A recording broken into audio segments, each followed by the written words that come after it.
28 तारखेला आम्हाला सकाळी माहिती मिळाली की एका वृद्धाला भालगाव या गावी, शिल्लेगाव पोलीस स्टेशनच्या आधीच भालगाव या गावी मारहाण करण्यात आलेली आहे. त्या दृष्टीने आम्ही ताबडतोब त्या ठिकाणी स्टाफ पाठवल्यानंतर मी स्वतः गेलो.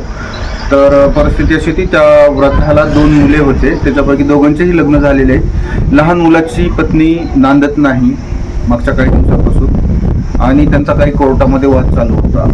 त्या वादामध्ये त्यांची आपसात बाहेर पाहुण्या रवळ्यात तडजोड झाली की 5 लाख रुपये द्या आणि प्रकरण कायमचं संपवून टाका. त्या दृष्टीनं त्याची चर्चा झालेली होती. मात्र यांनी 5 लाख रुपये आम्ही कोर्टामार्फत देतो असं धुमाळांचं मत होतं. ज्यांनी मारहाण केलेली आहे त्यांचं मत होतं की आमच्याजवळ पैसे द्या, कोर्टामार्फत देऊ नका.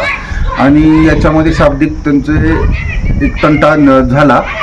आणि अचानकच 28 तारखेला सकाळ सकाळ हे मुलीकडचे लोक आले जीप आणि मोटरसायकलने.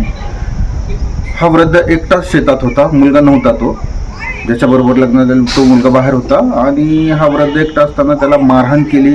घरात चूल पेटलेली होती, त्या चुलीतले लाकडे घेऊन पूर्ण घरात टाकले, जेणेकरून त्या घरात आग लागली आणि पूर्ण घर पेटलं. आणि त्या वयस्कर व्यक्तीला उचलून गावात आणले आणि गावात सुद्धा त्याला मारहाण केलेली आहे. एकंदरीत हा चुकीचा प्रकार होता म्हणून 9 जणांविरुद्ध त्यांनी फिर्याद दिल्याप्रमाणे 9 जणांविरुद्ध आपण गुन्हा दाखल केलेला आहे. त्याच्यामध्ये घर जाणे, गंभीर दुखापती, गैरकायदेची मंडळी वगैरे जमवणे या पद्धतीने गुन्हा दाखल करण्यात आलेला आहे. आरोपीचा शोध चालू, मारहाण केल्याबरोबर आरोपी निघून गेलेली, अद्याप अटक नाही, शोध चालू आहे.